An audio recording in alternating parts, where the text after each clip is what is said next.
folks. Welcome. Thanks for coming. Welcome to Magnolia Library and Community Center. My name is Chris Boucher. I'm the president of our board of directors. I'll be moderating tonight's school committee debate. Thank you all for coming. I have a couple real quick thanks and notes, and we'll get right to it. Thank Liz Moran from our board for her help tonight. I want to thank 1620 Studios for broadcasting this on local channel 6. The live stream will also be available on their YouTube page, so check it out as well. Channel. I'd like to thank the candidates for their time being here. We have 10 school committee candidates running 6. The election, of course, is Tuesday, November 4th. So the way this works is start with an opening statement from each candidate, up to minutes. Have 4 questions.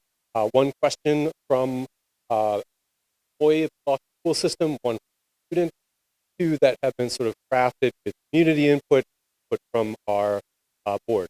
So each of those 4 questions, 10 candidates have to respond up to 2 minutes in response. After the questions, each candidate can make a closing statement of up to 1 minute, and that will wrap us up for us tonight. We're going in a different order each time to try to keep things as fair as possible. I've given you the orders, but I will call you when it's time to respond. When you get to the final 10 seconds of your response, I'll hold up a hand to let you know that your time. Okay. All right. So we'll start with opening statements.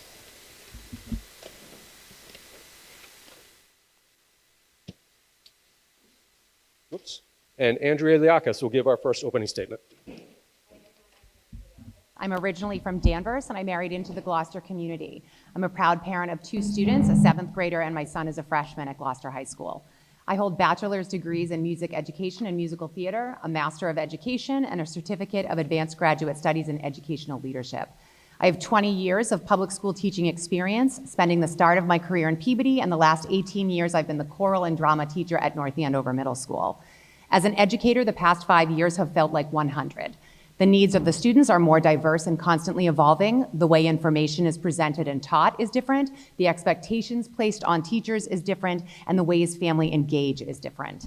I want to find ways to acknowledge these differences and support the educators and administrators so that we are both attracting and retaining the best of the best.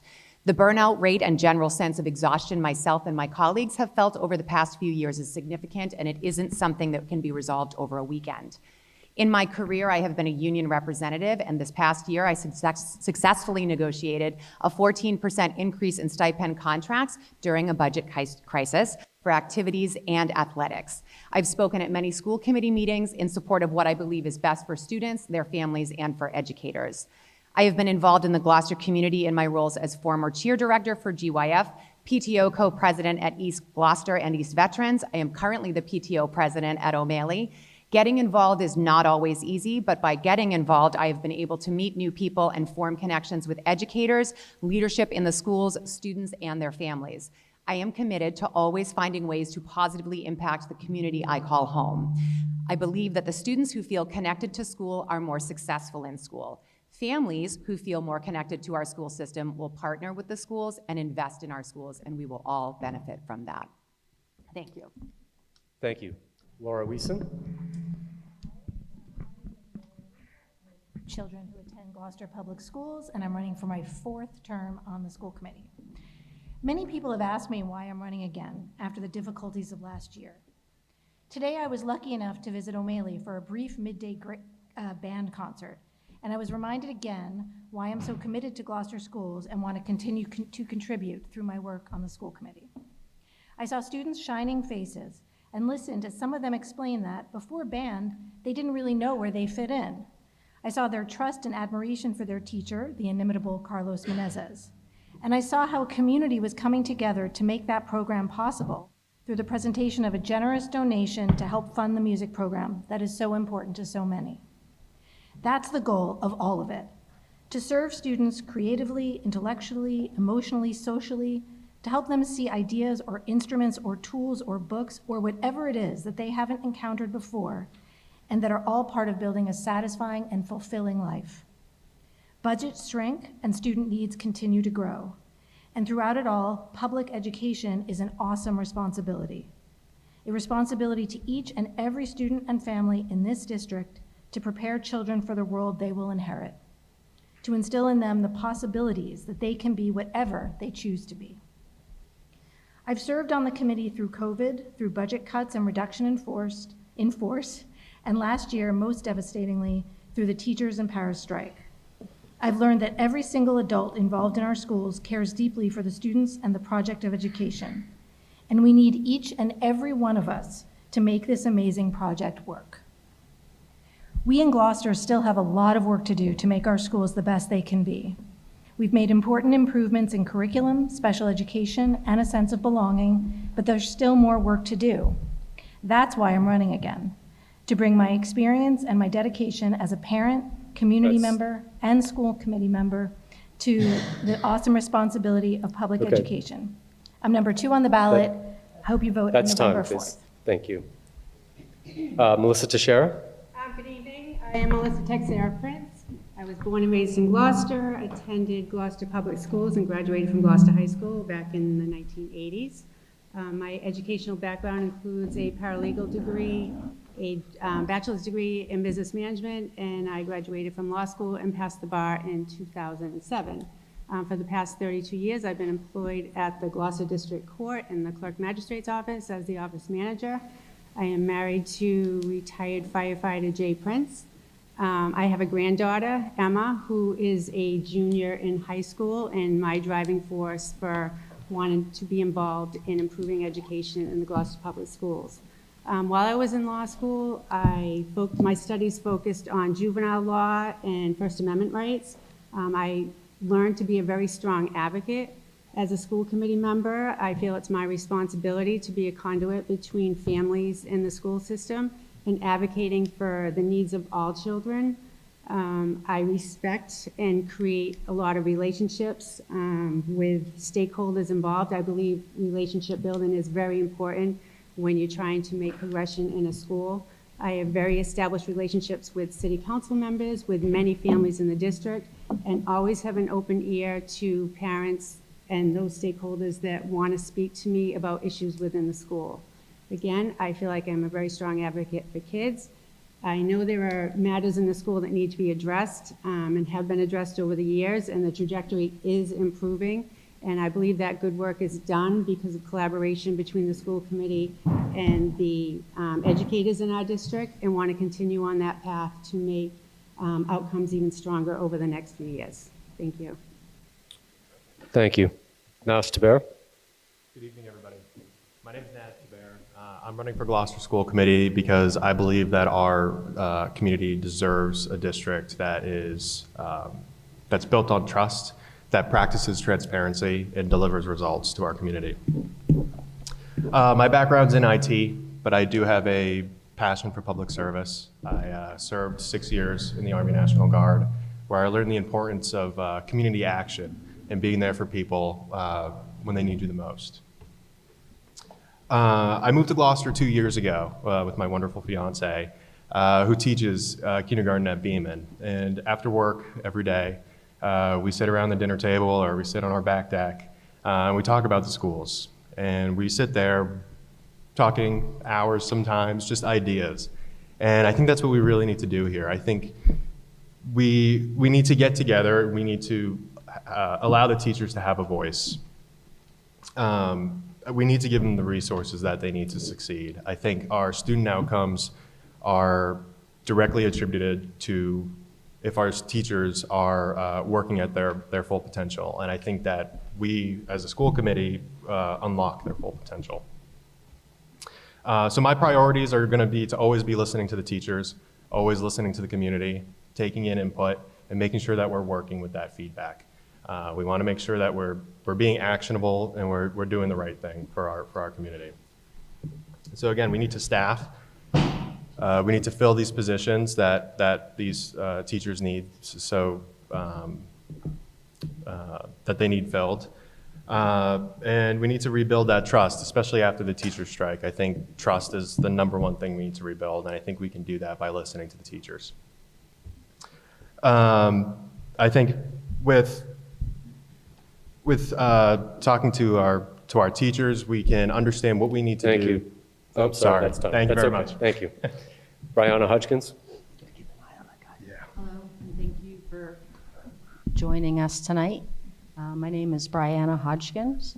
I am a community member, a longtime member of the community. I was born and raised in this area. I currently live in this area. I have three children who went to the school and two that are currently in the school. Sorry, three total. One that is graduated, two that are currently in school. And I'm running for school committee because I want to improve our quality, the quality of our students in the public education system.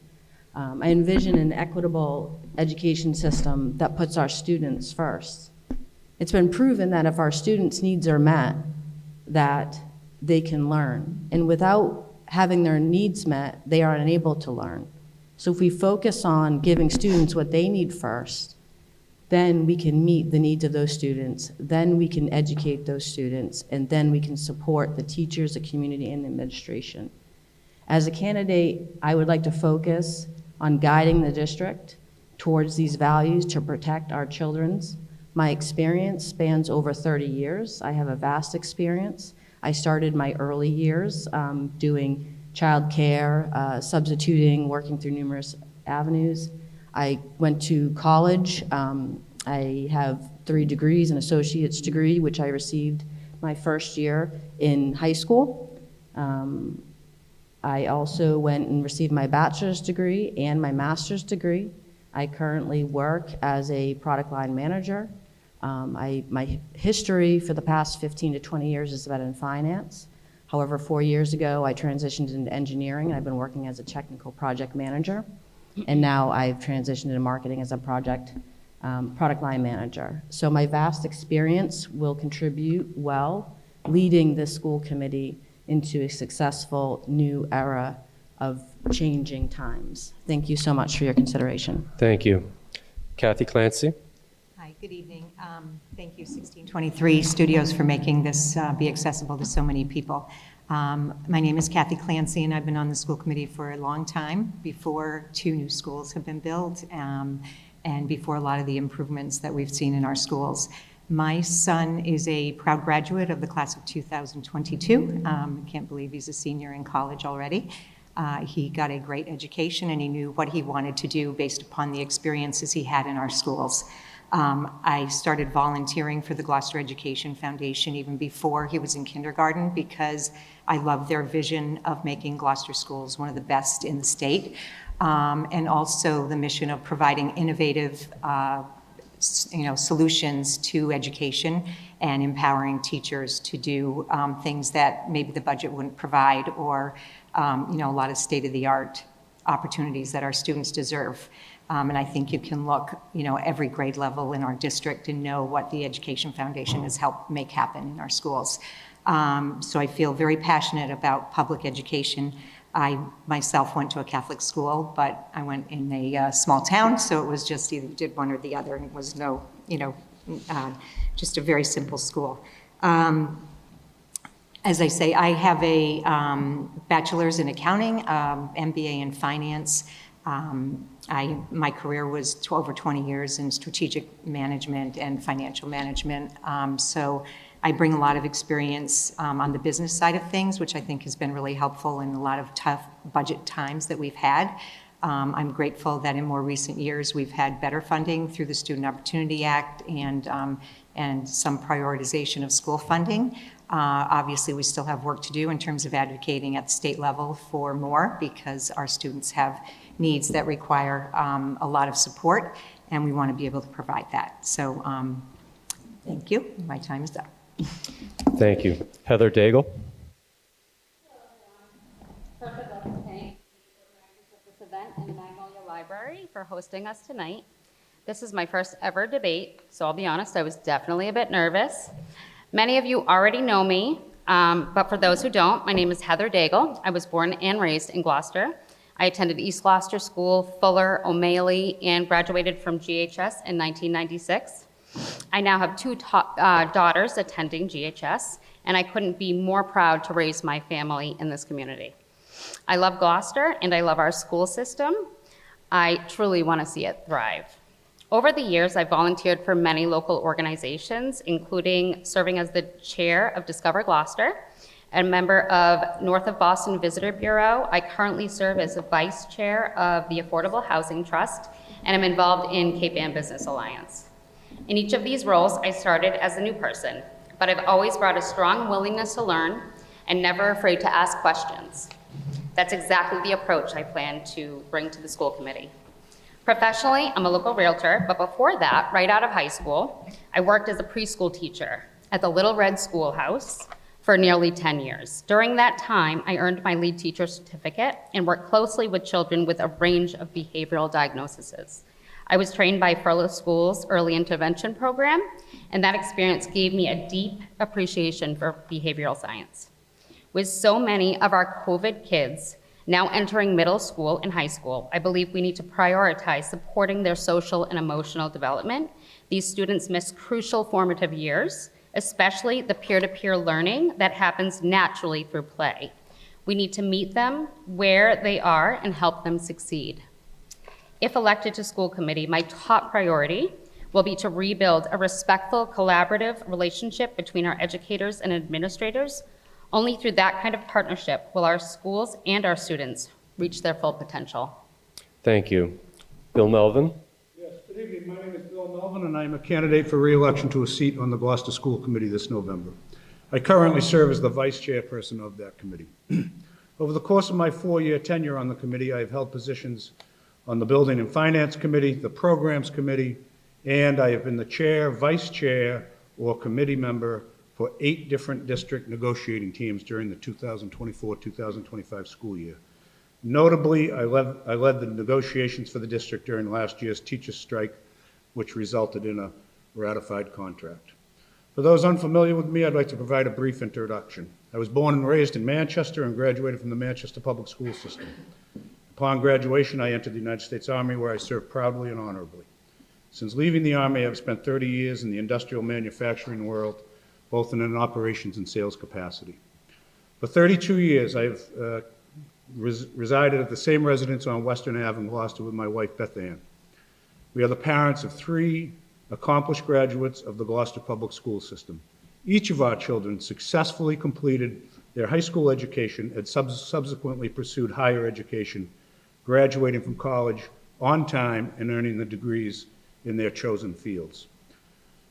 Over the past 2 decades, I have been actively involved in youth and high school athletics, serving as a coach in both Gloucester and a neighboring district. Additionally, I continue to contribute to the leadership of Gloucester Little League. 4 years ago, I made a decision to seek election to the school committee. Despite my limitations, I was fortunate to be elected. I assumed the role with naive expectations about functioning of schools and my ability to make a substantial impact from the outset. In reality, serving on a school committee necessitates significantly more collaborative endeavor than I might have anticipated and involves administrators, educators, staff, and parents. It also demands a tremendous amount of time. With that, I extend my gratitude to the Magnolia Library and Community Center for hosting us this evening. Thank you, and Bill. I would appreciate your support on November 4th. Thank you, Bill. Keith Minio. Everybody? Can you hear me all right? There we go. Yeah, my name's Keith Minio. This is my old stomping ground, actually. I used to play volleyball right in this room, if you can imagine. I grew up in Magnolia, went to preschool down the street. I graduated from GHS in '91. Subsequently, I worked in whale watching, actually with Heather here, working on Seven Seas Whale Watch. Did some fishing with my father. He's many generations of fishermen. And I moved away for almost 20 years, and in the back of my mind, I always thought I would come back. I always thought it was weird when people would say they didn't want to go back to their hometown, and I always wanted to come back. And when I finally had 2 kids, I wanted them to grow up in Gloucester. So when I came back here with my kid's mom, things didn't go well, and she moved, and now I have the kids by myself. And so I just thought I wanted to make Gloucester schools the best schools for my children, is why I am an incumbent, why I first got on the committee in the first place. I knew what it did for me. I was a biology nerd.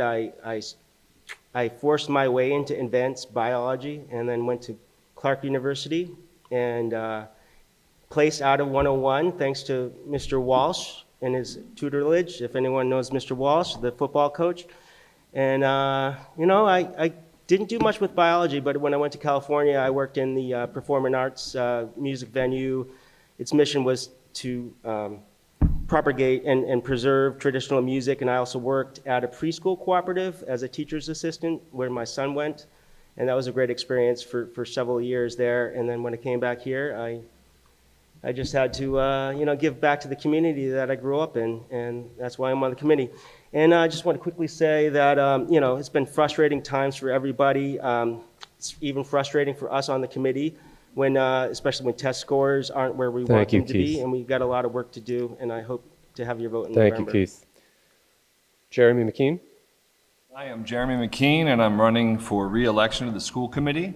I'm a parent of 3 in Gloucester school systems, a senior, a sophomore, and a 5th grader who's going to turn 11 tomorrow. And my wife and I decided to raise our family in Gloucester. Originally, I'm not from here, but all my kids are, so that's quite something. And I've been a teacher for 24 years. I teach high school English in Lynn, and it's been the greatest honor of my life to be a teacher and to help lead the students. Now I have students that are children of my former students, and it's the greatest honor of my life, really, to teach. I'm invested in the best quality for our students and our parents and our teachers. And over the last 2 years, I've had the greatest education from the school committee and from the leadership and from the teachers to know exactly what a school committee person should be doing and what we should care about and who we can work with. And it's been an education of a lifetime. I've been on several negotiating committees as well as a programs committee. And I've often been quiet, but that's just because I've been learning and waiting, and I've really appreciated my time with this school committee, and I look forward to another 2 years. Thank you. Thank you. We'll turn now to our first question. After I read the question, each candidate will have up to 2 minutes to respond to the question. The question is, what do you think are the biggest challenges facing Gloucester Public Schools, and how do you plan to address them? I'll read that one more time. What do you think are the biggest challenges facing Gloucester Public Schools, and how do you plan to address them? And we'll start with Keith Mineo. Yeah, hi. So we got 2 minutes here. Now, there's a lot to touch on that. So biggest challenges in my mind is, well, when I first got on the committee, I believed in bottom-up government, and it was kind of frustrating at first noticing that it's more top-down. So I thought I could do a lot more on the committee. Not that I'm being stifled by the state or nothing, but that was an eye-opening thing. But more to the point, though, the biggest challenges to me is the mental state of our students and the challenges they're having in the modern world, especially with AI. And social media and self-esteem and just finding their place in the world. We're at a strange place where we don't know what's going to happen with the next generation, and I think it really affects their ability to learn. Removing the cell phones from the schools, I think, is a great positive step, keeping that sort of thing away from them. And also, the challenges I also see are language issues. A lot of the students that come here who don't know much English and have to catch up and be academically proficient in English to learn the subject matter and take tests is also a difficult thing that we haven't seemed to be able to solve. The other, I don't know, think about something else here. That's part of what my concerns are, is getting students who don't know English very well that come to our community able to actually,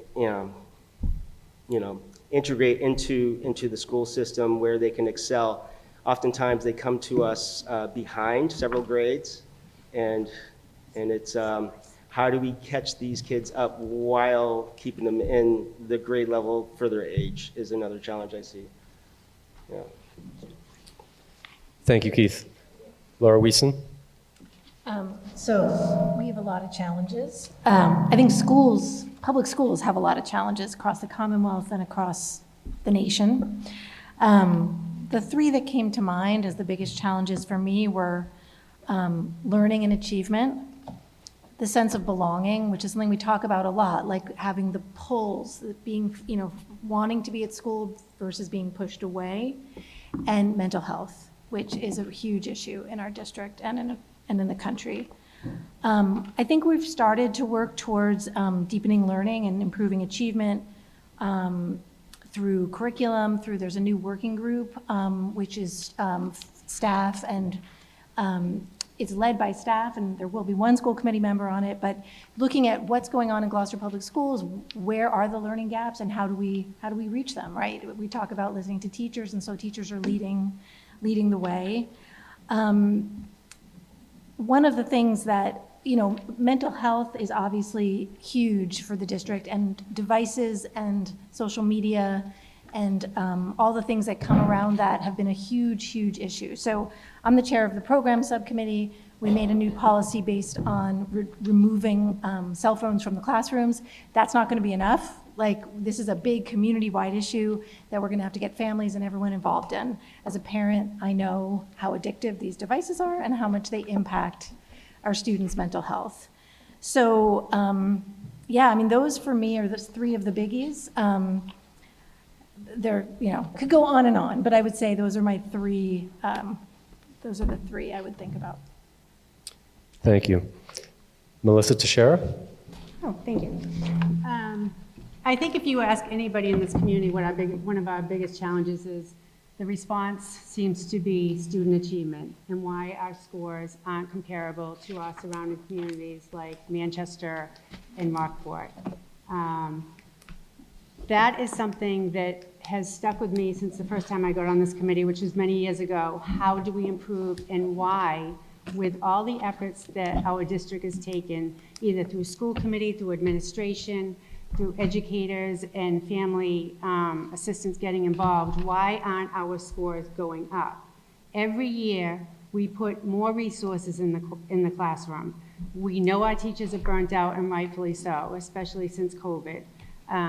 The students that attend our schools today aren't the students that were there when I was in school years ago. So I always want to say, oh, it's a quick fix. This is what you need to do because this worked for me in school.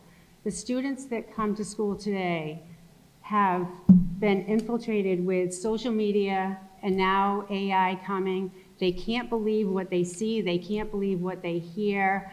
And that, to me, is the biggest obstacle in our school. And that, to me, is one of the reasons our scores aren't where we want them to be. We need more resources in the classroom. Kids learn individually now. It's not everyone facing the teacher and the teacher just giving direction to the students and they walk away and go home and do their assignment. There are a lot of behavioral issues. There's a lot of trauma with some kids in our school. There's a lot of social and emotional matters going on with mental health. Our schools are 60% high needs. And the true fact, in my opinion, is there's just not enough resources in our school that allow our teachers to do the job that they need to do while having assistance with their instruction. And I could go on and on, but I can't. Thank you. Kathy Clancy? Unfortunately, it is the common theme that our scores are not good. And we've shown, I think, kind of a slowdown of some of the progress we had been making in certain areas. And so a renewed urgency is really what we focused on as a school committee and administration this past school year. Through the negotiations, we formed a joint working group with educators and administration and a school committee person, as well as family members and community members, because this problem is bigger than just the teachers in the classroom. This is about community valuing education, getting our kids to school, having them attend on a regular basis and understand the importance, but also the joy of learning. I mean, our mission is for all students to be successful, engaged, lifelong learners, and if kids aren't having a good time learning or are not being inspired in the classroom, then it's very difficult to reach them. We've also had different challenges come up over the years, and more recently, it's behavior problems with certain kids. Some of that is because of disabilities. Some of it, I think, is setting expectations for their behavior, both at home, and hopefully that translates to better learning in the classroom and less distractions in the classroom, and hopefully an easier classroom for teachers to reach on a regular basis. We as a school committee need to provide the tools for teachers to be able to do their job, and we've done curriculum reviews and implementation. We do professional development, and we know that these new challenges that have evolved over time, that all educators are talking about, probably weren't being taught or talked about, when a lot of our teachers got their degree in education. And so continuing education in a lot of these areas that are the challenges are really important, because we know that not everybody knows how to address every problem, and as the problems evolve, you've got to use new strategies. Thank you. Brianna Hodgkins. Yes, thank you. So for the biggest challenges, I think that you're going to hear these in reverse order of what they should be, but I think I'm going to state them in the way that they need to be addressed. So our biggest issue is our budget. We have a budget that does not meet our students' needs. It does not meet the needs of our staff. It does not meet the needs of our school systems. And then that leads to the second, we lack resources. You could hear from everyone on the panel, we're all saying the same thing. We significantly lack resources to support our teachers, to support our students. And that comes to the third one, is support. We lack the support to meet the needs of our students so that they're ready to learn. And that's why our scores are not where they need to be. We can address this by, number one, taking a deep dive into the financials. So there's a few of us here that have some finance background, and we can take a look at that and we can see where money is going, where it should be going, where we can save money, where we can raise money. The other thing is, once we get that needs-based budget set, we get the resources that we need. And guess what? When we have the resources that we need, we get the support that our students need. And when our students get the support that they need, guess what? They learn. And our scores will improve. So I would focus on these three areas, and I think this is our path for success. We need to meet our students' needs. Thank you. Now, Bear. Yeah, I think the biggest challenges facing Gloucester schools, I agree, are the test scores. But I think if we look even deeper, I think it's the proactivity of the district. I think we can achieve a district that is more proactive, and I'll take the buses as an example. We knew we had an issue with the buses, that we didn't have enough staff to properly transport our students. And so I went online and I looked for the application for a bus driver, and I couldn't find it. I looked everywhere and it was nowhere to be found. It was brought up into different school committee meetings. Finally today, the job was posted, which was great, but we need to be more proactive. If we want our teachers to succeed and we want our student outcomes to be better, we need to equip our teachers, we need to talk to them, and we need to make sure that we're listening and we're being proactive in our district. Thank you. Thank you. Jeremy McKean? Yes. There are a few challenges. One of them is to have ongoing support for our teachers and students. Teachers need constant support to do what they do in the classroom. And we've met that, and we have PD, but we always need more. We need to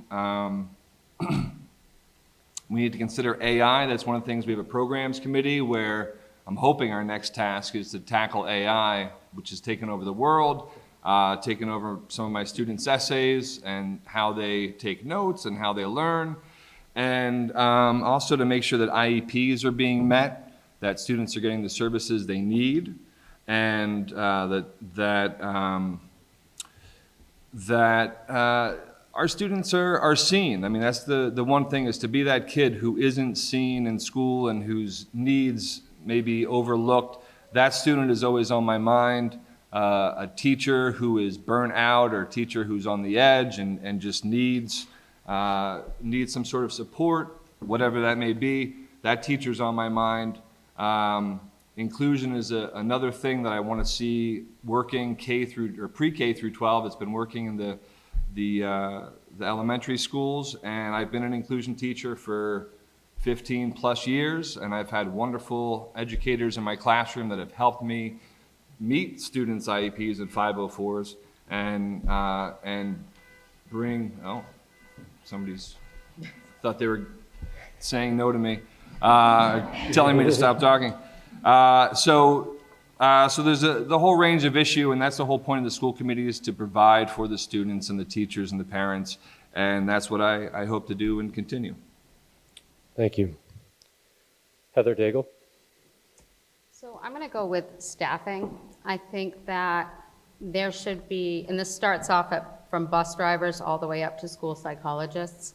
There should be a para in every classroom, especially with the behavioral issues we have going on right now, and teaching these paras the behavioral techniques they need to stop the behaviors, recognize triggers, and take out of the classroom and give them a break when they need a break. This way the teachers can continue to teach the curriculum that they have planned for the day. And I do think that this will trickle down, helping with test scores and children's behaviors. I do think having maybe a couple of therapists in the school, especially in these times of COVID, and recovering from COVID, I should say. But children need to have somebody to go to, and I think that might be what's lacking. Sorry.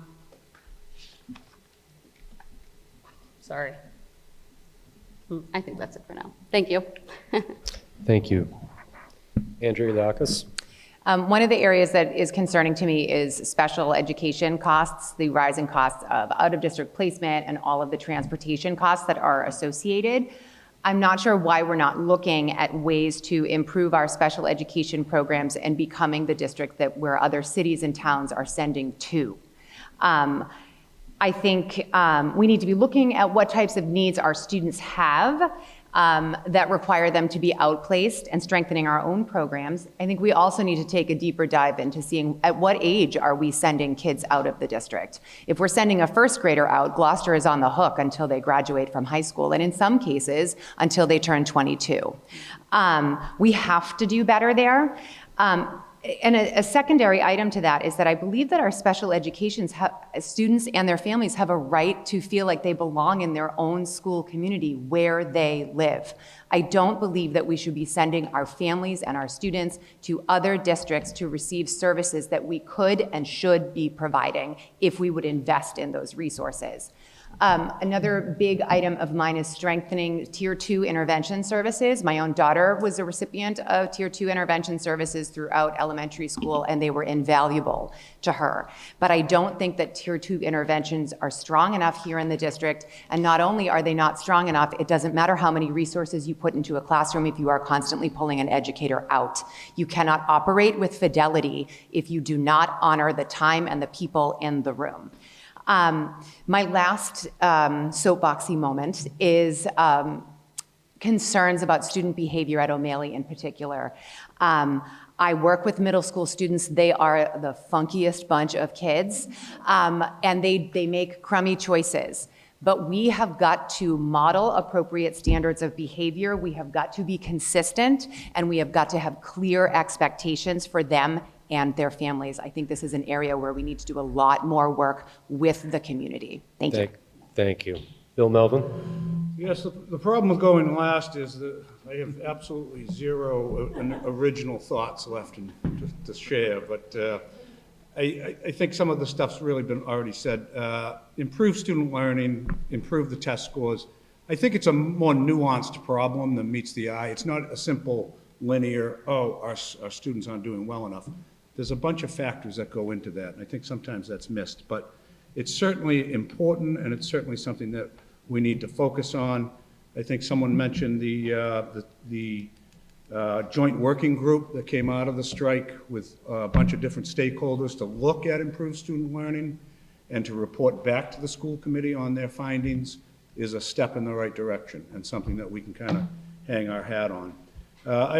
Someone else mentioned budgets and funding. I think that's a serious problem. We're up to, the school budget is $54 million for 2026, and we're not operating in a vacuum. We're part of a larger community. There's other things that need funding, and we need to really be cognizant of that. And then for me, the third one was teacher and student safety. Nobody wants to go to school and feel like, this might be a bad day for me. So I think it's really important that not only the teachers feel safe amongst the students, but the students feel safe with other students in the classroom. And that's something that we can help with as far as policy and procedures go, to equip our administrators with the tools they need to kind of help with those issues. But it's become a larger issue, I think, in the past 5 or 6 years, and something that we need to tackle. I like resilient kids as much as the next person. I like kids that are kind of gritty and kind of not afraid to, be that way. But we also need to make sure that they're safe and that they can learn in safety. Thank you. That brings us to our second question. Again, I'll read the question, and each candidate will have up to 2 minutes to respond. The question is, what lessons can be learned from the 2024 educator strike? And looking back, what would you have done differently to avoid it? I'll read that again. What lessons can be learned from the 2024 educator strike? And looking back, what would you have done differently to avoid it? Okay, this time we'll start with Jeremy McKean. Great, thank you. So in my teaching life, I've worked for the union on the local and state level for the AFT, the American Federation of Teachers, as well as AFL-CIO. I was privileged to be a futures president back when they had a futures program, and I was a union rep for years and served on the executive committee. So I've seen the power of the union at work, and I've seen the power of teachers coming together and putting pressure and doing exactly what unions are supposed to do. So when it comes to lessons from last year, I step back and say, number one, how could we have supported the teachers more before the strike? If we go back to the Paris contract, could I have done anything? I came to the school committee 2 years ago, so I was not tall enough to ride the negotiating committee ride, but I was privileged to serve on several negotiating committees throughout the past 2 years. So when I met with the UGE and we had about an hour conversation, and I left saying I want to work with the teachers. That's what I've been saying for 2+ years since I started running. It's all about the students, it's all about the teachers. So a lesson is that now that we've moved on from the strike and we can work together, that's my true hope, is simply to work for the teachers and work with the teachers like we all do, and to create new bridges and better relationships and more open dialogue, and I'm dedicated to that. I mean, that's the whole reason I'm in this, is because high five, because I'm a teacher, and because I love what I do and what the teachers do. It's one of my passions in life. Thank you, Jeremy. Melissa Teixeira. I am a union member during the day. I belong to local Union 6, and I wholeheartedly believe in the power of a union, and that is what we saw last year when the MTA and Paris decided to go on strike. So I believe in the passion that came from those conversations.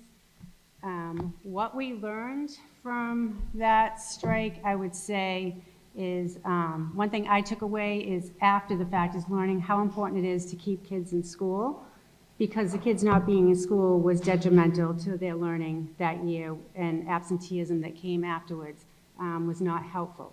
With that being said, I 100% support the conversation and believe the conversations need to be had until you come to an agreement. I wish we had been able to negotiate during the day in some capacity so that kids could stay in school, but the teachers and the educators felt very firmly in their beliefs. And what I learned after the strike is a lot of good came out of that strike, even though the kids were impacted a little bit. And I just want to give you a little bit of information of what came out in that contract that I feel was beneficial. The GTA got a lot of good language that involves them in curriculum. They developed a rubric committee, emotional distress in the classroom. Conversations are happening, more curriculum work. There's a joint working group to deepen student learning. There's more professional development coming to preschools. For the paras, there's more training. So while the strike was happening, it was really disappointing. I had a lot of parents calling me, what do we do? How do we get the teachers back in the classroom? It wasn't just about the money when many people thought it was.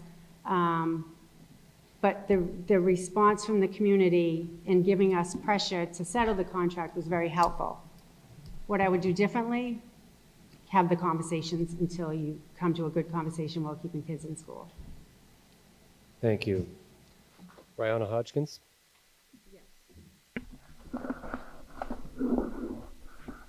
Okay. So there was two things I learned during the teacher's strike. One was I learned that paras and special education are undervalued in our community. And I also learned that many of our community members choose to spend that money in other avenues over special education. If I was in the position at the time to have done something differently, there are two things I think that I could have helped to prevent it from happening or to help it close sooner. Is one, educate. We need to educate the community with clear and transparent information, with facts. There was a lot of information that was, on both sides that was confusing, and there was a lot of misleading information from different sources. So educating the community, being a collaborator to come in. So I do this mainly in both of my jobs today, where I have to work with the stakeholders that all have different goals and agendas and bring them together and say, okay, here's what's at stake. Let's work together to come to a conclusion to resolve this. And then collaborate, work with teachers to resolve it before it got to this point. Teachers should have never been not able to, is I would have tried to prevent, and I don't know all the rules, I'm new to this, but prevent the teachers from starting the new year without having that contract in the first place. I think there should be some sort of rule of negotiation that there has to be a contract. It's not fair for these paras who make very minimal wages to have to work without pay for a long time. And I think we need to educate the community on what these paras do and the value that they bring to our community and our students. Thank you. Thank you. Nastaber? Yeah, I agree. I think no educators should work without a contract. I really believe that if you have an educator that's worried about their financial situation, how powerful can they be in the classroom? How dedicated can they be to their work?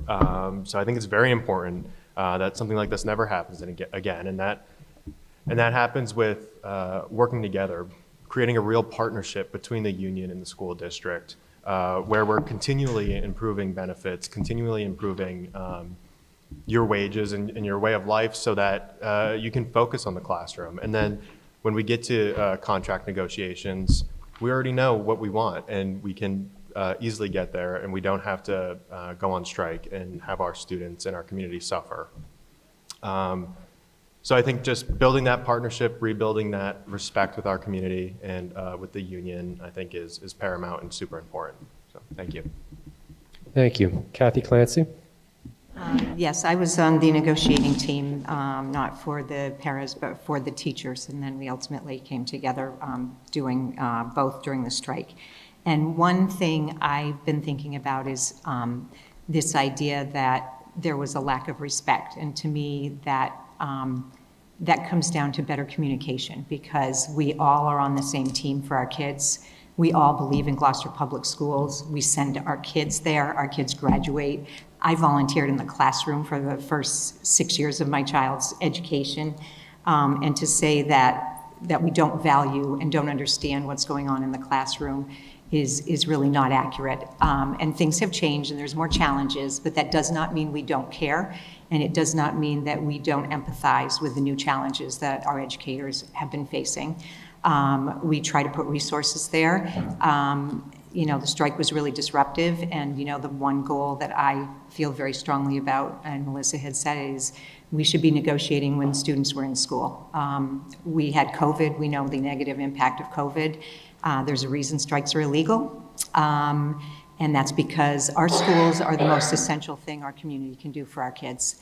And this is the only place that they're going to get educated is in school. It's not going to happen when they're home, particularly during some of the key learning times. So, I think communication, I think kind of really trying to hear each other. I think one of the things that helped during the strike was smaller group conversations. And I think, had we gotten to some procedures like that and, just to get some conversations going and making sure both people are hearing each other's point of view. So there's a lot to learn, and it wasn't fun for anybody, families, kids, educators, the community. Thank you. Heather Daigle? So I don't think the strike was easy on anybody, so I don't want it to come across that way. But I do feel at what point, after 250 days or 500 days without a contract, would be appropriate for them to strike. I mean, I think they all got to a point where it was time to strike. They needed to do something. I think that better planning with inflation soaring, water, heat bills, grocery bills tripling, an unstable economy, a new administration, wars starting, stock market crashes. I think that planning a little bit better, we should have probably seen it coming that they were going to want a better raise. And it's our job to advocate to the city and plan for more money in the budget to do so. And I do know that they did go back for more money, but again, I think we need to fight a little harder for our city leaders to put more money into our school systems. Thank you. Thank you. Bill Melvin? Yeah, I wish I had about 30 minutes to answer this, but I don't. I got just a few minutes. I think it's important to note that the real work was done in small groups. The rhetoric on both sides, in front of people, in front of larger groups, that is what it is. When it came time to meeting privately in small groups, that's where the work got done. And I never felt during those smaller conversations that I was being disrespected, that I felt like, well, I'm being mistreated. I felt like we were all kind of working towards a common goal. And I appreciated that from the teachers. So I would have probably said, let's get to smaller groups right away. The larger group in a large room with hundreds of people standing around, to me, was relatively counterproductive. It was in the small groups where I could sit and talk face-to-face with a couple of educators that I felt that the real progress was made. I'd also add that I felt great about some of the things that we were able to offer. I remember we were sitting in one group and we offered the new paid parental leave policy. And the teachers that were around that table, and I think there was 3 of them, they were genuinely thankful that we were able to do that. It was in the middle of the strike, and I still felt like, wow, what a great thing to see that the teachers appreciated something that we were able to kind of offer. And sure, they put pressure on us to get to that point, but I think it's important to recognize and to have some grace about the whole thing. It's easy to kind of say, well, standing in front of the mic and shouting out all this stuff, but really, when you get down, it's a people business. It's a people negotiation. And if you can show a little bit of grace during that period, it certainly went a long way towards helping. And I think the teachers and we also did that. So I think we both did that, and I appreciate it. So. Thank you. Keith Minio? You know, it was a trying time for a lot of us. Me as a parent, it was like flashback, PSD from COVID. Kids are out of school and nobody knows when it's going to end. It was difficult for us, and lessons learned, I think, leading up to the strike, before the end of the school year, the committee was talking, you know, about the state of the negotiations, and I was really surprised that the dates offered over the summer were rejected to negotiate. So I think if you know, there were also at the same time rumors of a impending strike, and I think if we got ahead of that and said that, you know, insisted more on negotiating over the summer, there wouldn't be any need to have had a strike because we had a lot more time to negotiate. I do want to thank Bill and Kathy and Laura for being on the negotiating committees, and I wasn't a part of that, but I saw the work they put in on that.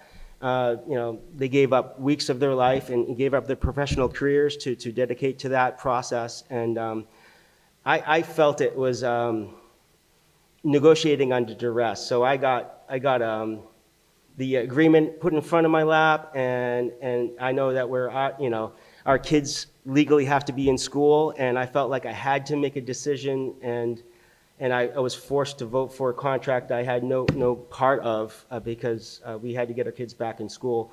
So I think being proactive in the first place and communicating better and being more respectful, mutually respectful. The ad hominem attacks were getting out of hand. We all want what's best for the teachers. We all want what's best for the students.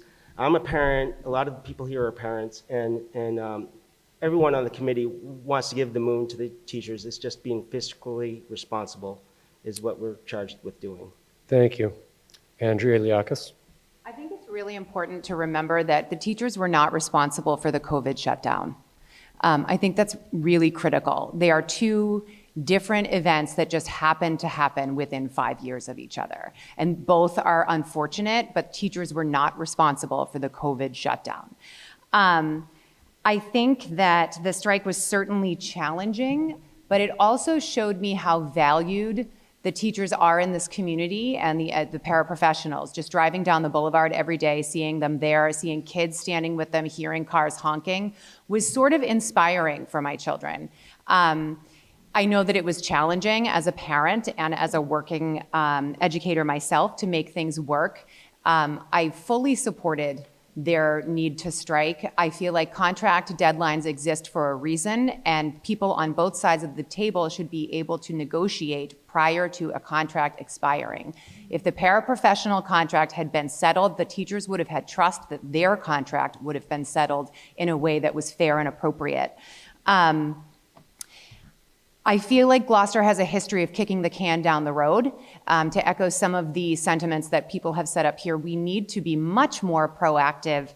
And it's not just for raises, it's for staffing in general. And if we can't give raises and we can't staff appropriate, then we can value educators as people.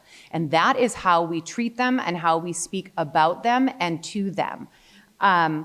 I heard a lot of information about how many hours we require teachers to be in the buildings. I am here to tell you that I am required to be in the building from 7:20 to 2:20 every single day, but my job begins probably at 6:15 in the morning with me being in the classroom, and it does not end until probably 6 o'clock at night. It is unfair to paint teachers with a brush that says that they only work during their contract hours. We need to value them not just financially, but with time and respect.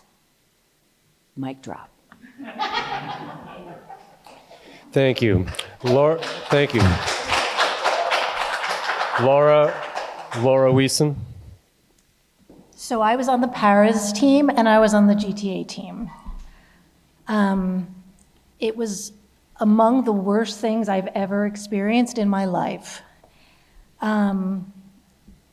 Lessons learned from the strike. The way people in a small town can act, even to people who they know, was devastating to me. I think so much of what happened was about communication. We've talked a lot about respect. I was in all of those teams. The day we arrived just to begin the Paris negotiations, so the first day of a negotiation is just ground rules. You're not talking yet about what's happening, you're just saying, okay, here's how we're gonna do it. That day, we were greeted with a rally where the head of the Massachusetts Teachers Association came. So, frankly, as someone on that team, it was quite clear that this was much bigger, and it was planning to be much bigger than this negotiation. I know for myself that I sat on that team with people who've taught my kids, who I respect, who I treasure, who I see at school because I volunteer in buildings all the time. And there were good relationships in those rooms. But when the communication goes onto Facebook, and when the communication starts making one side an enemy of another side, it's very, very hard to break into actual who are people doing the work. I had a really interesting conversation with a teacher who's a neighbor the other day. And I said, you know, people run for school committee because they care about the schools. There's no other reason to do this. We do this because we're parents, because we value education, because we want to have an input. And it was interesting because she said, it's good. I think you should remind people of that. That's a good thing to tell people about. And that's what I would say. Thank you. Thank you. That brings us to our third question. Our third question. If the budget does not allow for the hiring of more staff, what are your plans to support teachers and administration with dysregulated students that could disrupt the learning of their classmates? I'll read that again. If the budget does not allow for the hiring of more staff, what are your plans to support teachers and administration with dysregulated students that could disrupt the learning of their classmates? And we'll begin this time with Bill Melvin. I think it's a really important question. It was one of the top things that I had on my list as far as what we really need to work on, which is teacher and student safety. I think as a school committee, sometimes people get the role of the school committee kind of confused. We're not involved in the operational side of the school day per se. We're involved in setting policies and procedures that will help administrators deal with issues within the school. We had a situation at O'Malley this year where we had a couple of community meetings, we came together, and it was clear to me that we needed to do, as a school committee, we needed to review our policies and procedures to give administrators and teachers the tools they needed to deal with deregulated students. If we don't do that, then we've failed to do our job. And I don't think there's anything more upsetting to me than to hear about deregulated students in the classroom and trouble, that teachers being extremely stressed out about that, understandably stressed out about that. And our job as a school committee member or as a school committee is to continue either to write policy or review and update policies that will help administrators and teachers deal with that stuff. Nowadays, there's all kinds of laws and all kinds of issues that really kind of forces schools to keep kids in school, and it can be very, very stressful for teachers. I totally get that. We need to make sure that we're putting the guardrails in place to give them the tools that they need to handle situations with deregulated students. Thank you. Laura Wiesen. Yeah, this is an issue that has come to our attention a lot, that is hugely important. As a parent who volunteers in the schools, I've been there when there's been a learning in place. I've seen what happens when a dysregulated student disrupts a building. And it's difficult for staff, it's really difficult for students who are scared. It's just a terrible situation. As Bill said, I mean, we don't manage the operational side of a building. We don't make classrooms, and that's one reason, just tangentially, why the small groups during the strike worked so well, because the people who do the work were together making decisions and having conversation about how to make it better. And that's what I think got us through. I think policy and I think PD, I mean, professional development, which we have, which there's more and more of it on how to deal with dysregulated students safely for staff is hugely important. As a school committee member, there's a big education piece of all the laws around what you can do with students, what you can't do with students, how you can take a student out of a classroom or not. And I think for an outsider, it's very surprisingly difficult. But I think to begin with, we need to give our staff the tools to know what to do with a dysregulated student, how to best approach a situation that could be volatile. And then for us as school committee members to write policy that helps us both deal with the incident itself and also with the data around it, which I know is a big issue, how to know what happens with the data around these issues happening in our buildings. Thank you. Thank you. Andrea Liakis? I think I'm going to build off of what both Bill and Laura just said. Professional development is mission critical about how to deal with a student who, for whatever reason, is not having a good day and chooses to let you know in your classroom. A lot of times these students are not letting you know in private, they're letting you know in public. And I think one of the people, or one of the groups of people that's frequently forgotten about in this experience are the other kids in the room. I have known students in my own classroom and students in Gloucester classrooms that are extremely empathetic and they are understanding. That doesn't mean that they're not frustrated by the experience, but they are understanding and empathetic. They also need some sort of support after witnessing a student who is dysregulated. They need an opportunity to reset and be ready to learn so that their entire day isn't also gone. I think that the issues at O'Malley came up last year. You were talking about how we had a couple of community forums. We did have those community forums, and then nothing happened. Or, to be fair, I don't know if something happened, because if it did, it was not communicated. But there was an enormous amount of parent support and parents ready to get involved and roll up their sleeves. And for whatever reason, I feel like we just don't engage the parents. They are just as much of a valuable stakeholder as the teachers are, as the school committee, as your superintendent, and all of your building leadership. You absolutely need to engage the parents to get some creative ideas on how to help all kids. That's all kids who are dysregulated, all kids who are having just a regular day, and some kids that are just watching it all and waiting to see what's going to happen next. Thank you. Melissa Teixeira? Thank you. One of the responsibilities of a school committee member is budget, and I chair the Budget and Finance Subcommittee along with Kathy and Bill. Our budget this year was $54 million. 85% of that budget goes to salaries and benefits for our staff. Our special education budget is $7 million. That's for out of district.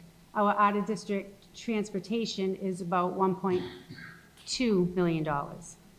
A lot of our money is being invested in special education and teacher salaries with very little wiggle room.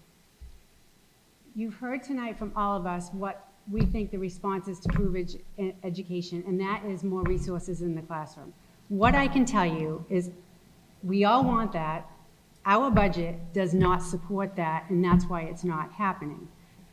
The school committee gets a budget from the city, and that money is given to us, and we have to decide how to spend that money. Our budget is very transparent. I have a copy of it here. It's online, can be found anywhere. And you will see that we are not provided enough money for success in our schools. And the battle that we face is there are a lot of people in this community that believe our schools are overfunded and the schools get too much money, and that no matter how much money you throw at us, it's not going to make a difference. That's not true. We know it's not true. The resources we need in the classroom are not available to us because our budget cannot afford it. Now, we look for ways to live within our budget. This year, we created an autism class, and it's going to prevent students from going out of district. We are looking for ideas to save money within our budget so that we can spend the money accordingly and get more resources in the classroom. Our out-of-district transportation, we now have an agreement with the collaborative so that we're not just busing students out of district, we're busing students with other district students to save money on transportation. So there are ideas that we try within our budget to live within our budget, but there's no doubt that the budget we are given does not give us the tools that we need. Thank you. Jeremy McKean. Thank you. So I've had classrooms of 42 kids to begin with as a teacher. That's not just 1 year, one off, that's every year. And that's what happens when there's not a budget for another teacher. So if you have a problem, give it to a few teachers, they'll figure it out. And teachers always do more with less. However, our kids have some of the greatest teams available to them. And so, for example, I was in an IEP meeting, and this one kid, this great kid, there was several counselors, a therapist, the parents. I was a general ed teacher. We had the special ed department head was there. And I just thought, this is amazing. This one kid gets this whole team of support. And I wish that we could have that for every student. We have safeguards in place to protect our children. And I think that it's a work in progress. I think, it depends on the budget. It depends on, when we got those lists of 42 kids, we went right to the guidance counselor and said, this is undoable. We can't do this. We figured it out. And it's not that teachers should always do more with less. They should be doing with more. But that often we have limited resources until we do. And I don't have... a big thing during last year was safe schools, the teachers that spoke with us, saying I'm not safe in the classroom. We need to better listen to these teachers and find out real solutions. And also, support our admin. They're the ones that take care of this. When it finally comes to the school committee, we don't deal with the classroom part as much in terms of admin policies, but in terms of bigger policies. Thank you. Brianna Hodgkins.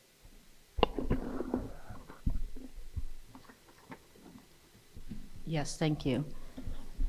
My first response would be that I would not accept that there's not enough budget to provide our students what they need, because that's the law.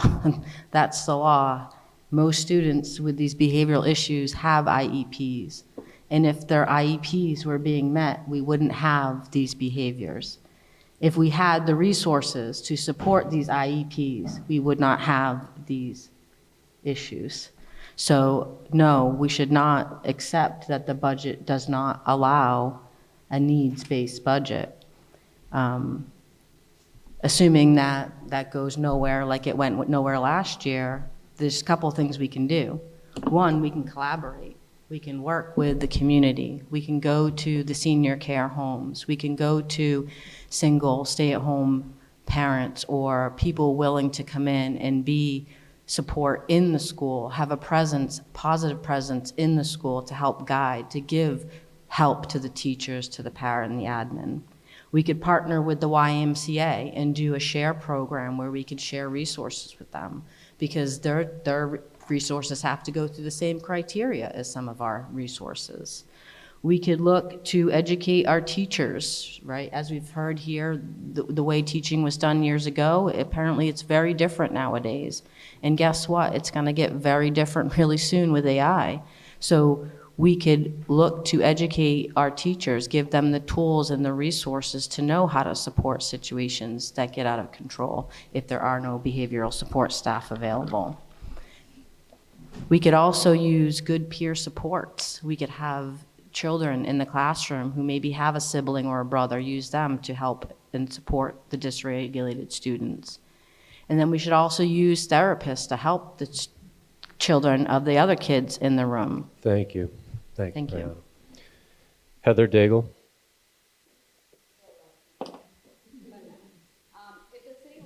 don't recognize or want to recognize or face what's going on in our schools, we need to make them. There's really just not an option to continue the way we're going. The test scores are down, kids are afraid to go to school, curriculum's being disrupted constantly. There's just not an option to not get more money from our city leaders. Thank you. Nostmer?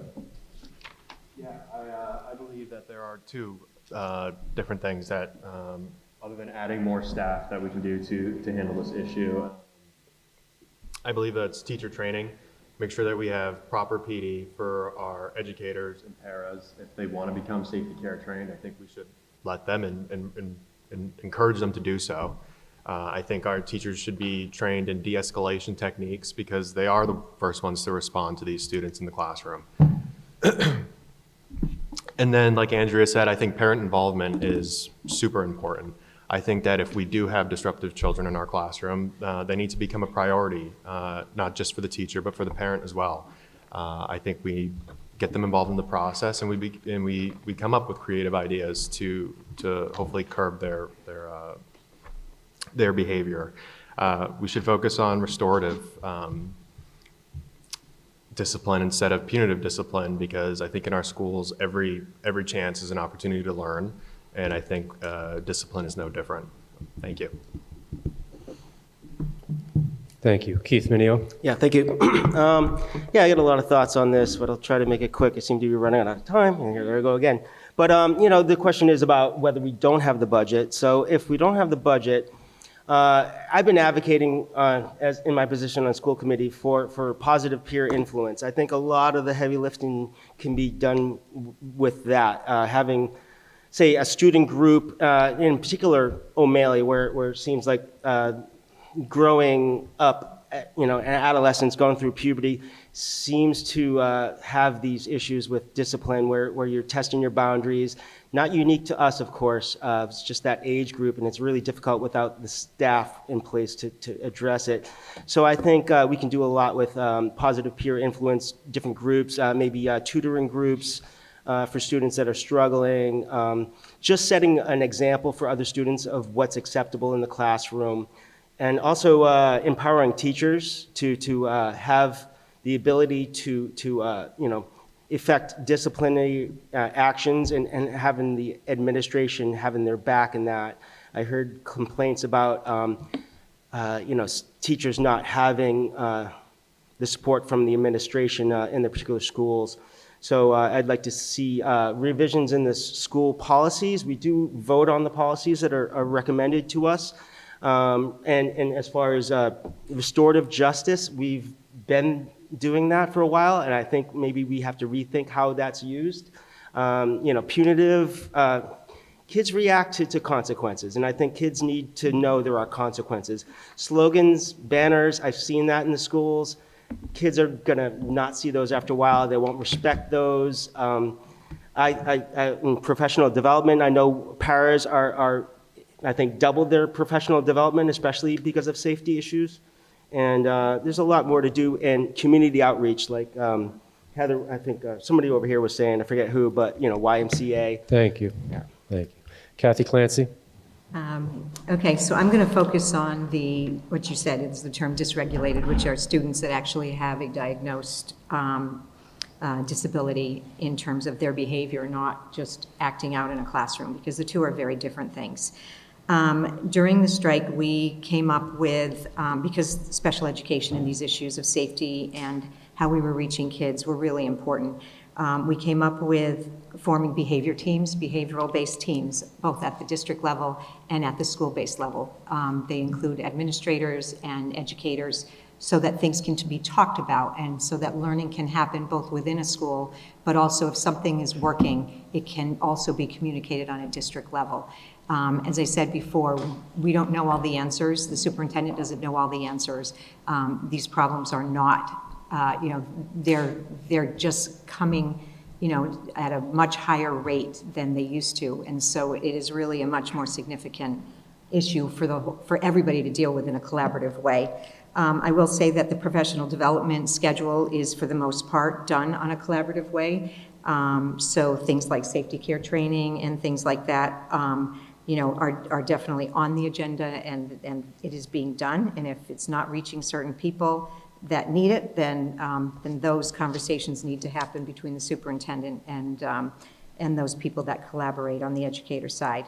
I will also say that in our budget, we are off to a different year this year. We have added about 4 special education positions. We've also added or elevated special education teachers to more of a program director position in a few of our schools. We believe that that's a way to better organize the work and better serve students so that information gets shared among the staff within that school. Okay. Just one second, though. I also want to say that we have started special education programs that have allowed some students to stay within our district and some to come back. So we are doing some of the things that we've all talked about. Thank you. So hopefully we'll see results. Thank you. Okay, we move on to our 4th and final question. This was contributed by a student in the Gloucester Public School System. And the question is this: what can the school committee do about the Gloucester Public School System's problems with vaping and drugs? At times, bathrooms are closed and/or student access to them limited, but this won't address the problem of addiction and of drug use becoming normalized among the student body. I'll read that again. What can the school committee do about the Gloucester Public School System's problems with vaping and drugs? At times, bathrooms are closed and/or student access to them limited, but this won't address the problem of addiction and of drug use becoming normalized among the student body. First up for this one is Heather Daigle.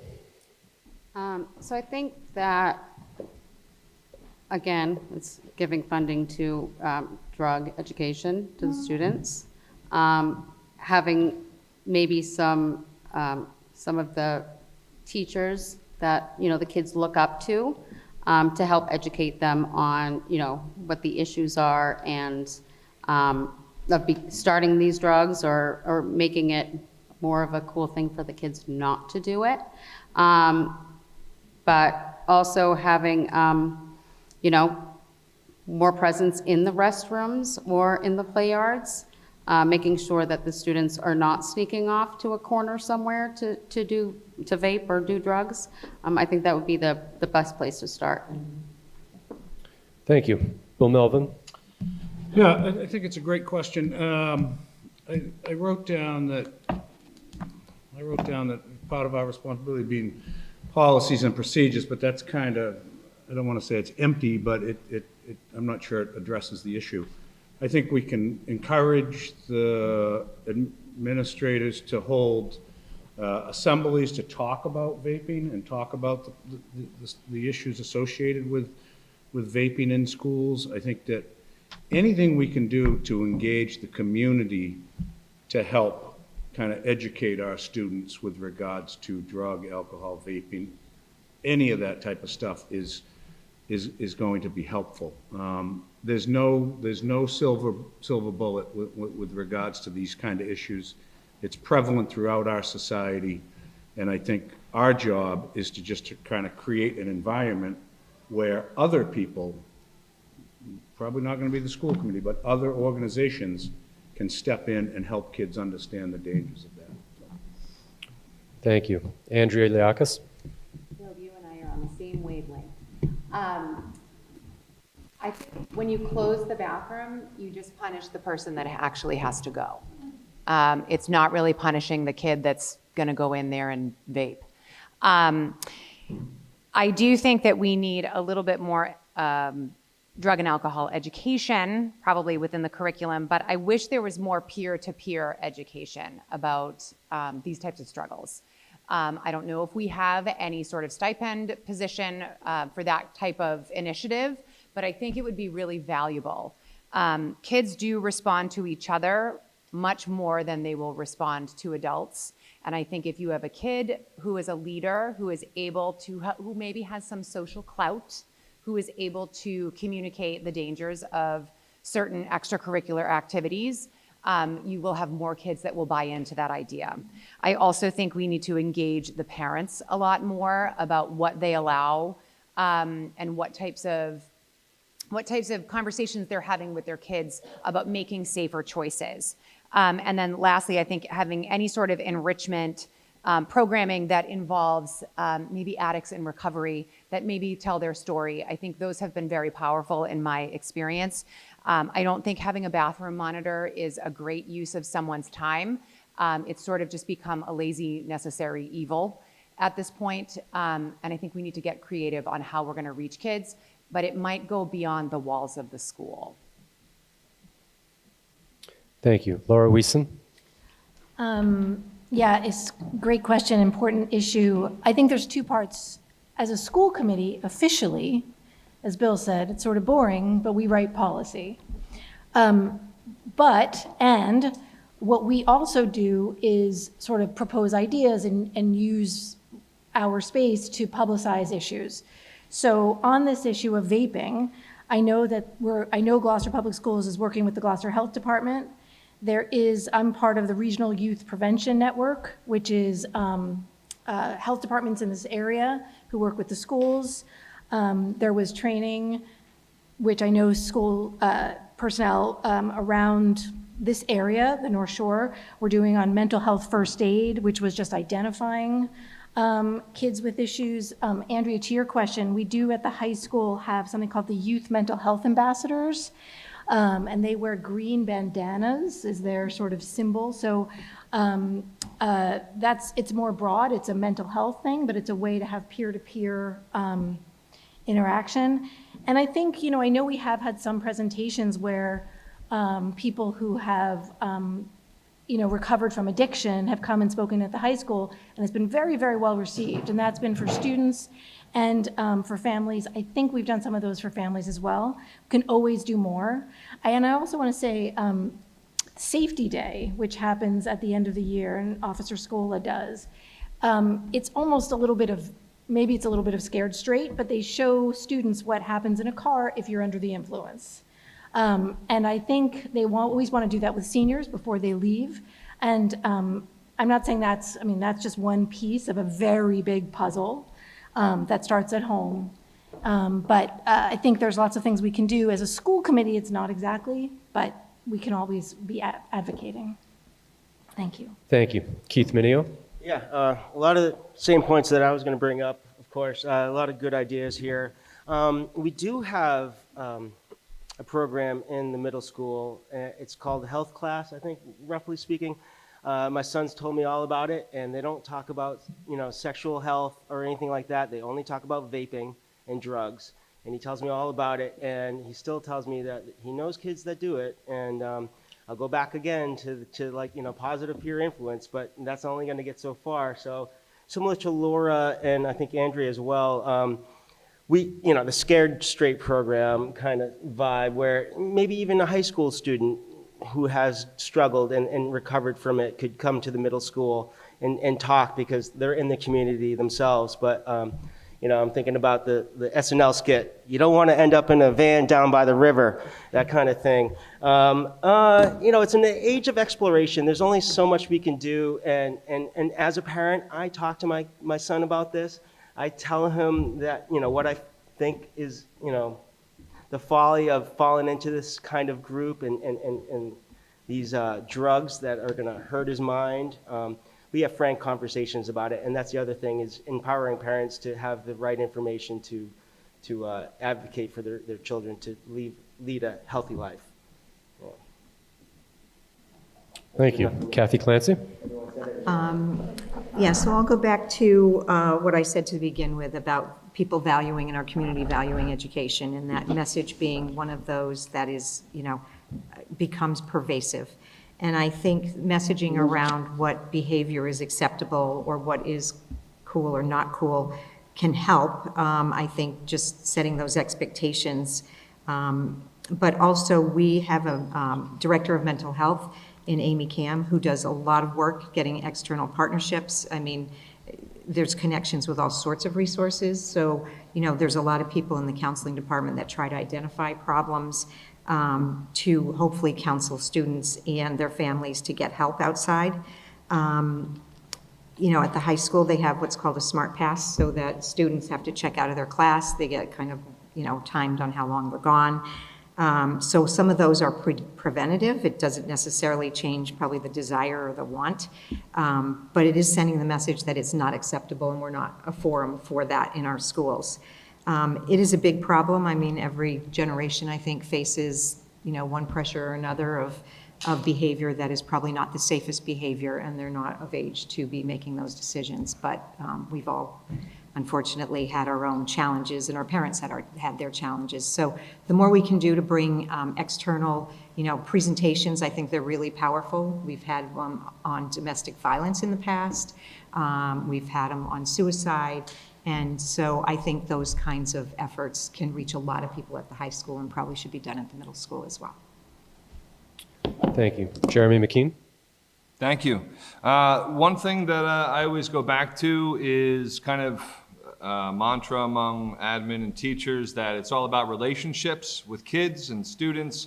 The more of a valuable relationship that the students have with their teachers, they can come to them with problems. They are often, you know, not following the crowd.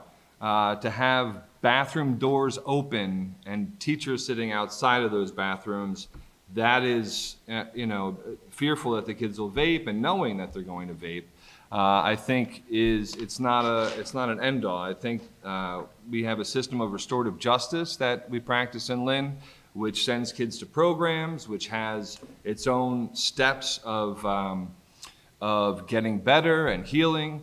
And so that idea of restorative justice gives the kids a chance to turn things around in a very thoughtful, mindful, intentional process. We all wear seatbelts now. Seatbelts weren't a thing for many years, and we had, you know, now we have seatbelts, and we had the drinking age at 18, and now it's at 21. We've had, vaping is just the newest thing, and after that it's going to be something else. So we have to stay vigilant, we have to have relationships, and we have to have a program of justice that truly serves the students and, you know, doesn't just badger them with the same statistics that we all do about, you know, vaping or drinking or drugs, but has, you know, maybe a personal story from a teacher will kind of make that connection more so than detention. Thank you. Nas Taber? Yeah, I think this really starts with mental health support. I think we need to expand our mental health support because we shouldn't have our students feeling the need to go down these paths. And if they do, then I think we really should talk to them, figure out why they're feeling that way, why they feel the need to do things like that, and work to support them, because the last thing we want is our students graduating from Gloucester High School with a serious addiction problem. So expanding mental health, talking to our students, and getting our parents involved. It starts at a young age. Kids don't, they get involved with things online. So we need to make sure our parents are educated, they know what to look for, and we need to make sure that we're solving this problem before it becomes a big issue. Thank you. Thank you. Brianna Hodgkins? Yes, so first off, the bathrooms should not be closed for students who need to use the bathrooms.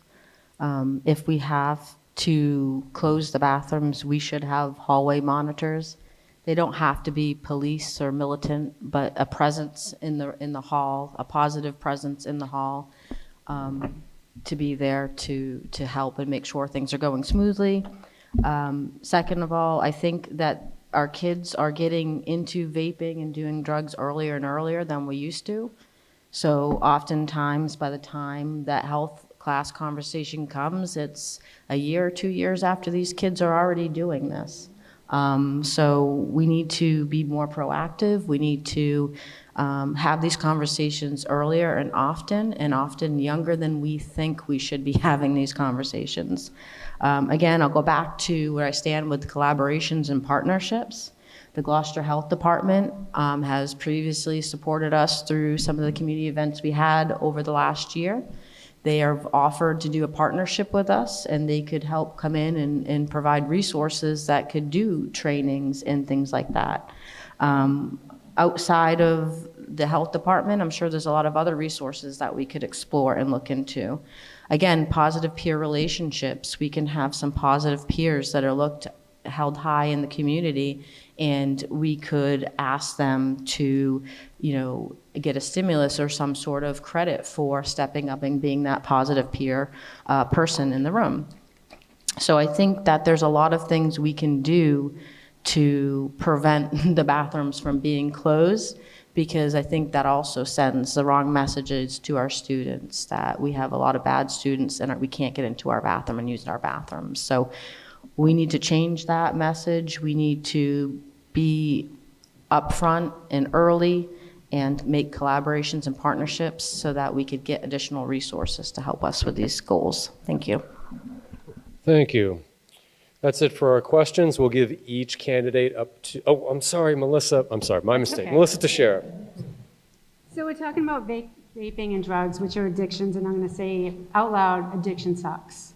I've had a lot of training in addiction. Where at my work, I help a lot of families with addiction. There are families in Gloucester that come into the court for Section 35s where a parent can petition the court to get their child or their loved one assistance against their will.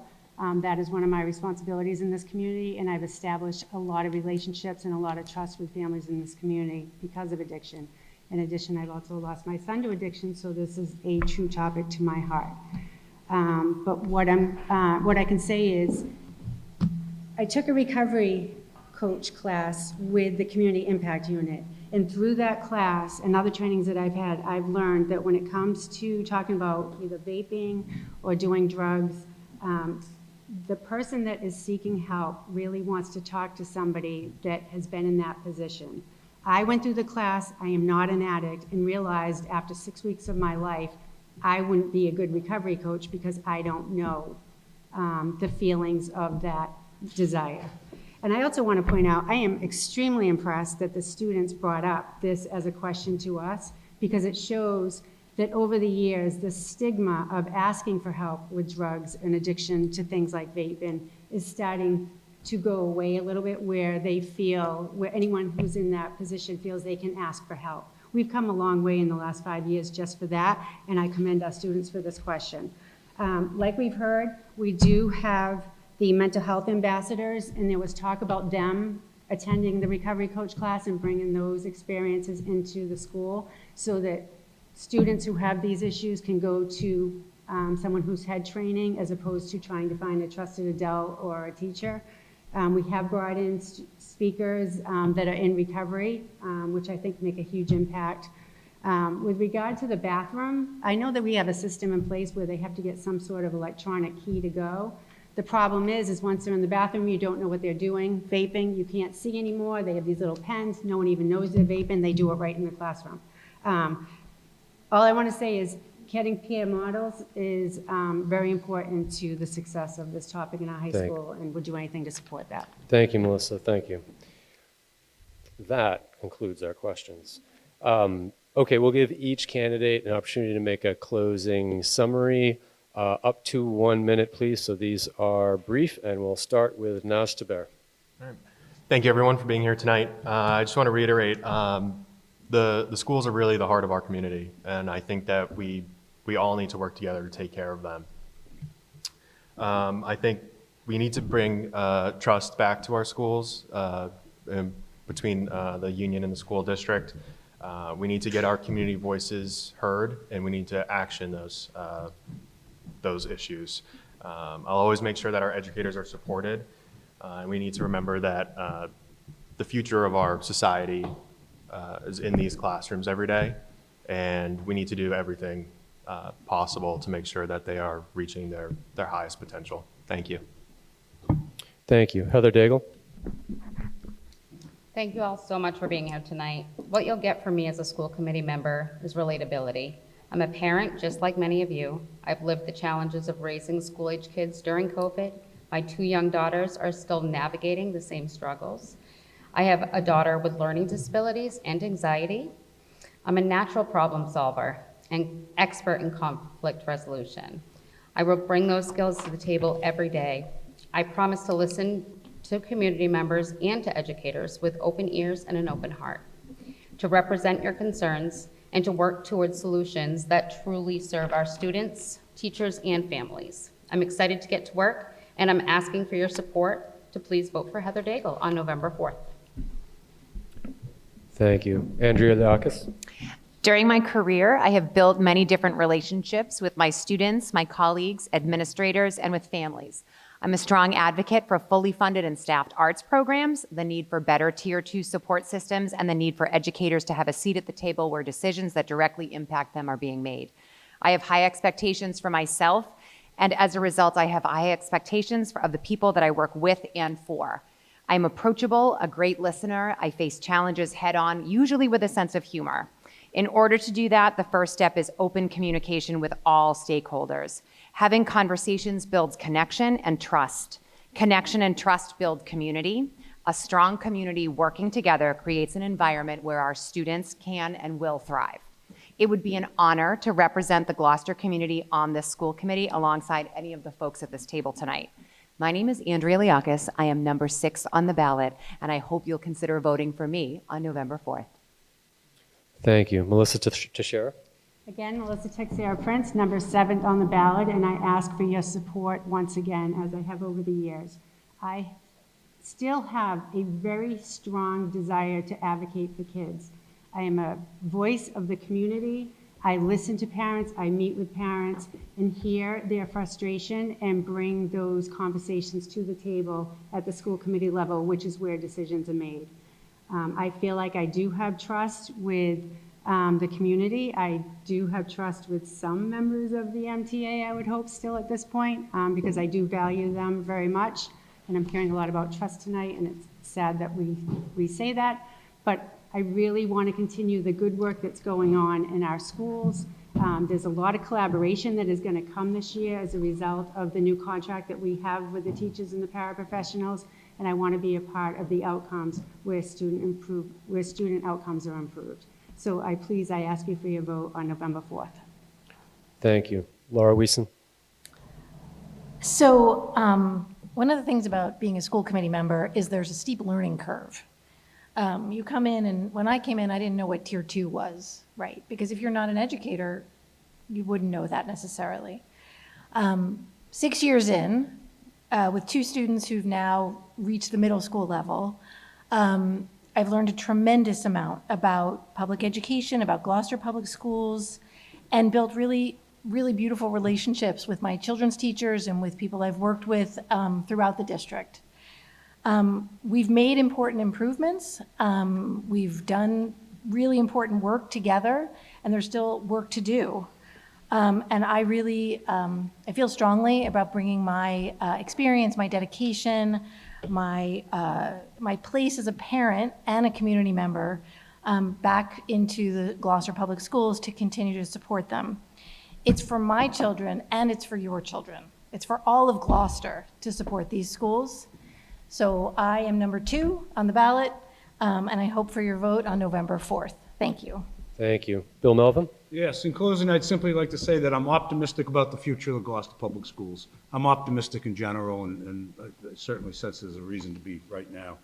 I think I'm going to say a quick thing about 3 things. One is the community and the need for the community to encourage students to be great learners or to be good students. That's important, and I think sometimes we get lost in that. I think it's also important that the staff remember that you could be, and when I say staff, teachers, cafeteria workers, bus drivers, you could be the pull for a student to come to school every day. It's not just the teachers, it's staff. It could be someone in the cafeteria or anything. And the third thing is, so don't be afraid to be that pull for a student. And the third thing is to the parents. Value, I came from a home where education wasn't really valued. Don't be afraid to value education within your kids and to say, hey, it's important to us that you be well educated and you need to work in school. So appreciate your vote on October 4th. I don't know what number I am on the ballot. So November. Thank you. Keith Minio. Hi, it's my turn. I don't want to say that, come November 4th, we do have ranked choice voting. A lot of great candidates on the stage. I would be proud to serve with anybody here on this panel. We all have the right hearts for this, the reason for being here, and to better the schools for our kids and our prosperity. Some things that I think people should keep in mind, that we need to balance consistency on the committee with new perspectives. So I'm actually happy that we have a lot of candidates here for you. But just remember, you can vote for a lot of us, ranked choice voting. So I hope you vote for number 8, Keith Minio. Thank you. Brianna Hodgkins. Yes, hello. I first want to thank everybody for being here tonight and celebrating my birthday with me. It was a great birthday, so thank you. But we are all aware of the current situations and issues that face us. And we will continue to face those issues if we keep doing the same thing and expecting different results. We will also see an increase of new issues and new problems that are going to come with AI. And what got us here is not going to get us where we need to go in this new world. With out-of-box thinking, with collaborations, partnerships, clear and transparent communication, we can create a better, more equitable future for our students and the community. As a trailblazer, as a mother of a special education student in the system, as a mother of a neurotypical student in the system, I have the passion and the get-it-done attitude. Thank you, Brianna. To make it happen. Please consider me for school committee. Thank you. Thank you. Jeremy McKean. Yes, thank you to 1623. Thank you to the Magnolia Library. I just wanted to end with saying how much I love Gloucester Public Schools. I've been impressed since the very beginning when we had our kids in the preschool. It's one of those things where your heart swells so much, you feel like it's cliche, but it's not. Like from the beginning, our kids have had an excellent education. They've had excellent teachers and paras. Gloucester Public Schools offers so much. I want to send my kids here. And nobody laughed. But Gloucester High School, for example, just the VOC program that they have going now, 5 vocational programs to go through. I mean, that is going to capture so many kids who don't know what their path is going to be. We have to be honest about our students. Only a third of them might go to college, or a little over a third. And we have the rest of them, and we have to offer them a future where they can go to trade school. Obviously, they can go into the military. We need to help them plan as much as we plan, and I'm just so grateful. So please, I think I'm number 3 on the ballot. Vote Jeremy McKean for school committee. I really love this job, and I want to keep on with it. Thank you, Jeremy. Thank you. Kathy Clancy. Thank you all for being here, and also for people that will be watching this.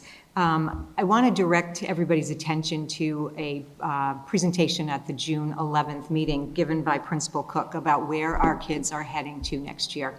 And so as much as we've been talking about a lot of challenges, our kids have great plans after graduation. The majority know what is next for them. That is part of the mission that has been making sure kids know from the moment they come in our schools to the moment they leave that there are ways to explore and that they have a path to their future. And we are doing an excellent job with that. And the kids feel supported by our guidance office. So yes, there are challenges, but let me tell you, there are so many things to celebrate in our schools, and we do it at every school committee meeting, and we talk about our good things and we talk about our challenges. So I remain committed to hopefully providing every kid with zillions of aha moments during their education in Gloucester Public Schools. That to me is just the spark that every kid needs. And Kathy Clancy, I'm first on the ballot, and I would appreciate one of your votes on November 4th. Thank you. Thank you, 1623 Studios. Thank you all for coming out. I appreciate it. And big thanks to our 10 candidates, both for your generosity with your time and your willingness to serve your community. Thank you. Good luck. Good night.